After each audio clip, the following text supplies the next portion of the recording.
Hi everybody, today we're going to go over how to utilize the Claremont Club Portal app. This can be downloaded both from the Apple and the Android App Store, and it's just called the Claremont Club Portal, so search that and it will come up, but we'll also have a link for this. Anyway, so this is the first page that you're going to see when you download the app for the first time. So you're going to have to log in. You'll use the same login information that you use on the desktop member portal. If you have not accessed your account through the desktop member portal, we do ask that you do that first to go ahead and set up your account. And then you would use the app secondarily after you've already done that. If you need any assistance logging into the desktop site, please view our member portal guidelines, which are located on our website. Okay, so here we are on the app, and we're going to go ahead and log in for the first time.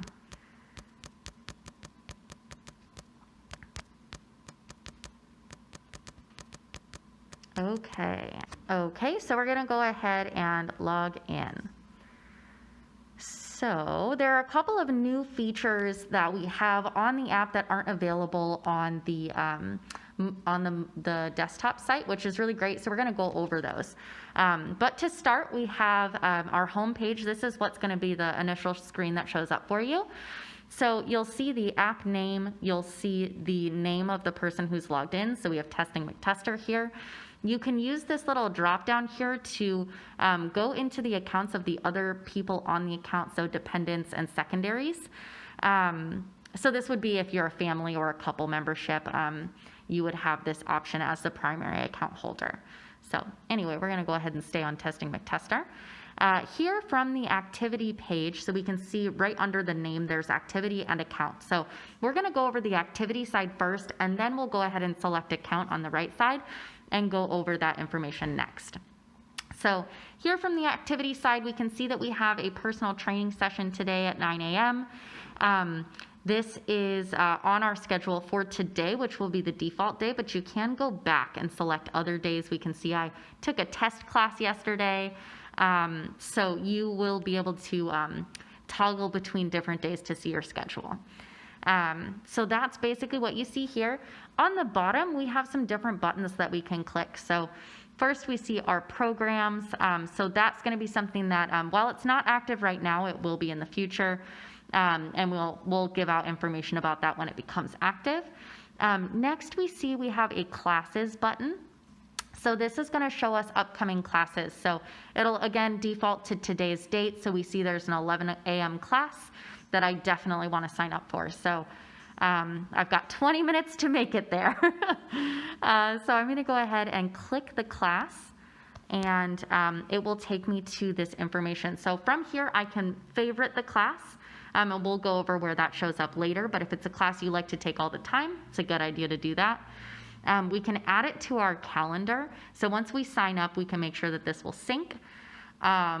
Then we can also share the class. So that's if you wanted to post, on one of your social medias that you want to sign up for, or share that you're going to this class. So anyway, we can see here that we have one available spot left. So I'm going to go ahead and book that class and try to get that spot.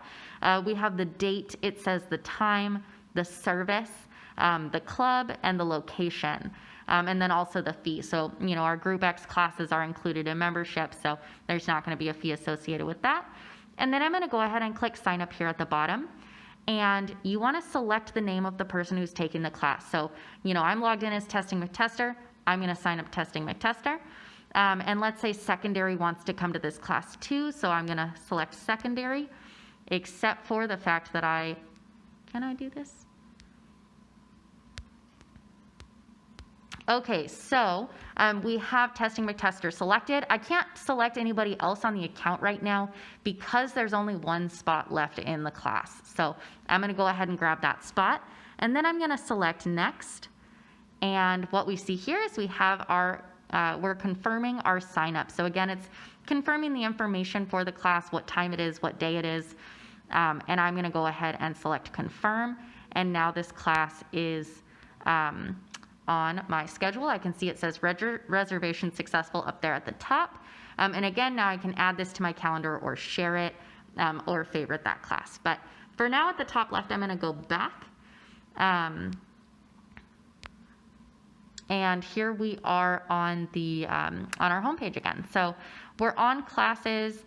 We could search for future classes if we would like, but for now we're going to go ahead and select reservations.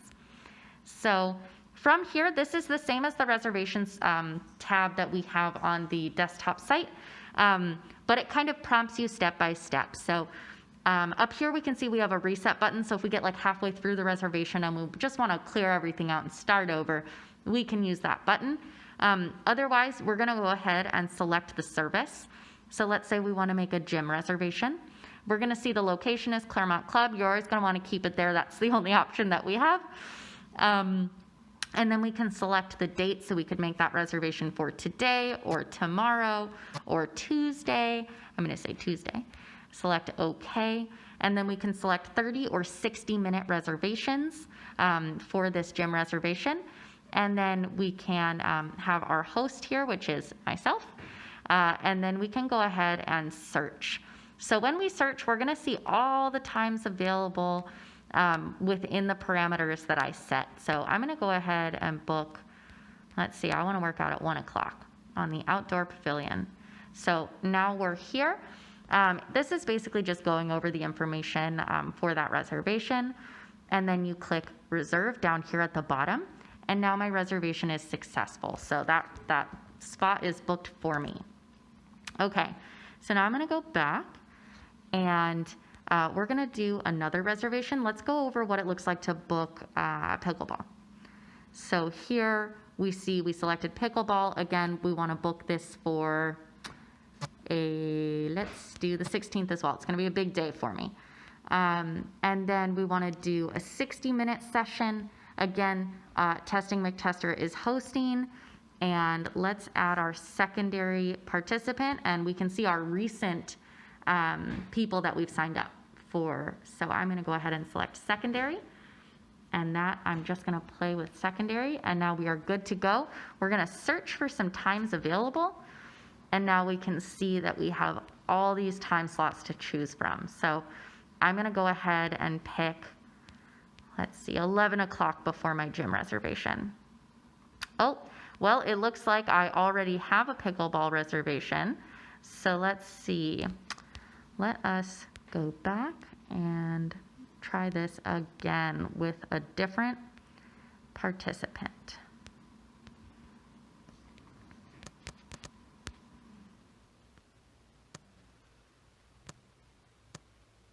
Okay. And let's see, I don't think Kyle has a reservation. So let's do a 3 o'clock and reserve. Perfect. So here we are. So now we made that reservation successfully and we have that on the schedule. Okay, so then the last thing I wanted to go over was the pool. So when we're doing swimming reservations, we can again do 30 or 60 minute. We have our host.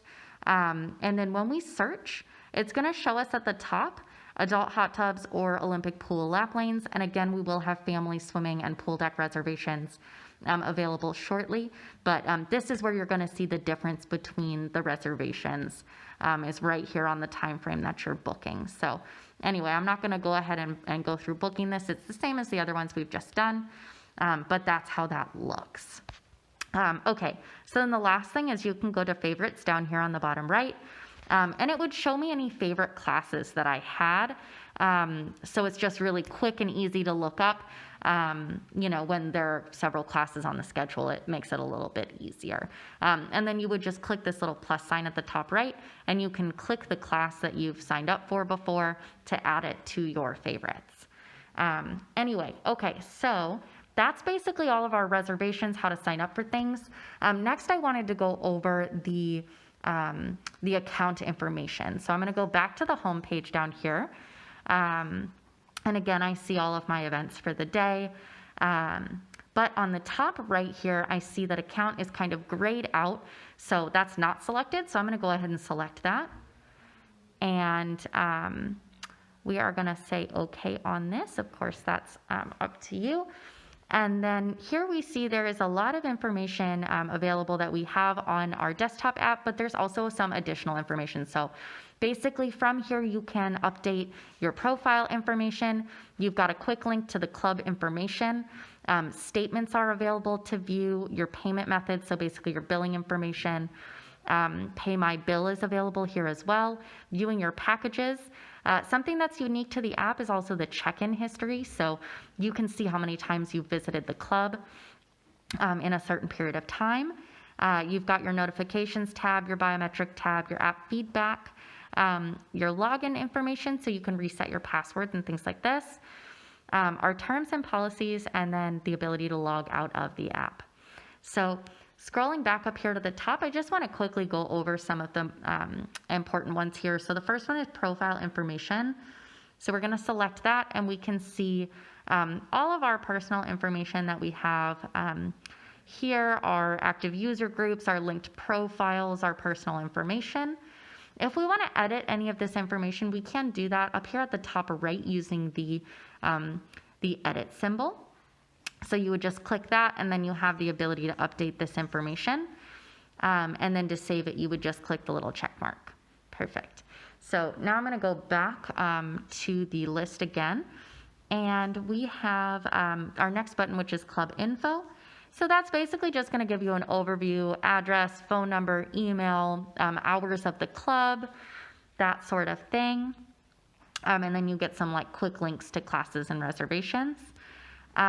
Going back over here, we have our statements. So if you click statements, you're going to be able to see both your combined and your individual statements. So combined will show you basically anyone on your account who's made any charges. That will all show up here.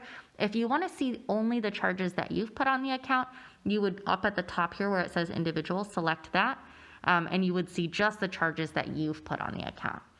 I'm going to go back to combined because that'll always give you the best representation of what you have on your account. And then up here at the top right, there's a drop down for the dates. So you can view past statements here and that sort of thing that will be available. You can also email the statements to yourself. So on the top right, there's this little envelope symbol. You can select that and then select the statements that you want to be emailed to you. And then you can go ahead and send them that way. Okay, so next we're going to go over payment methods. So this is also something that has an additional aspect that's not available on the desktop app or desktop portal. So here we can see our card that we have on file, our primary card, which is the one that's going to be used for EFT. So if you do need to update that, we recommend clicking specifically into that card and then saving over the card information here, which we don't want to do that in this moment, but that's how you would update that. Going back, we can also select add a new payment method, and you can add a new card that would be like a secondary card on the account. Or on the top right, you see there's a bank account option. So you can update or include bank account billing information, which is really great for some people. If your credit card is expiring, if you have a bank account, then you don't have to update that. And also with all the credit card fraud going on, I know some people prefer this. So it's a great option to have available on the app that's not available on the desktop. Anyway, so I just wanted to point that out. Going back to, and let's go back one more time. So back to the list here. The next option we have is Pay My Bill. This functions about the same as it does on the desktop app, so I'm not going to go into it at the moment. We have packages. So just to see how that shows up, we can see our packages on here. These are all tester ones, which is why they're unpaid. But we can see we have 2 of 3 sessions left. That's located just above that unpaid session right there. We can click in and get even more detailed information. We can see our purchase date, our payment status, the total history. So we have total, we're 3 sessions and we have 2 remaining. We can get even more detailed with this. So it is really great because you can get even more information laid out in a really nice way on the app here. Okay, so I'm going to go back, and so we've viewed our packages. So next we have our check-in history. So basically from here, you can change your date range up here at the top. You can go back. I know, some people like this information because they'll get discounts on insurance and things like this. So you can actually run this report, as it were, to see all the times you've come into the club, and then you can email it to yourself. So again, at that top right of the screen, you can see the little envelope. You would click that so you can go ahead and send this off to your email. Great. So that's the check-in page. I'm going to go back again to this list. And we see we've got our notifications tab. Basically, this is just going to ask you if you will allow notifications from this app. So like if you're signed up for something, if you allow notifications, then you'll get a little pop-up that says, you've got a class coming up, a little reminder. If you don't want to see those, you would just click the toggle to no. But we're going to keep that on for now. So then going back, we have just our biometric is scanned on. This actually doesn't take you anywhere, but you can toggle it off or on. For app feedback, this actually goes directly to the app manufacturer. So you can report a problem or suggest a feature, and that goes over to them so that they can work on that issue. So that's nice. And then the last couple of things we have are login information. So again, this is where you can change your password. You would need your current password and then your new password. If you forget your password entirely, you can just select forgot password on the login page, and then that'll prompt you with an email to your inbox to reset that password. Okay, and then going back, we have our terms and privacy. That's going to take you to our website, terms and privacy in general. So that's definitely something to check out. And then the last thing that we have here is log out. So if you click that, it's going to log you out of the app. You don't have to do that every time. Your phone is, pretty secure if you've got a password on it and all of that. But of course, you can log out every time you use it, or you can stay logged into the app. That's a personal preference, of course. So anyway, that's basically the overview of this app. It's a really great, quick way to be able to make your reservations. It's a little more user-friendly than the desktop version. So, we hope that you enjoy this app. I think it's great, and I hope that you enjoy it as well. Thank you so much for watching this video, and we look forward to seeing you at the club soon. Bye.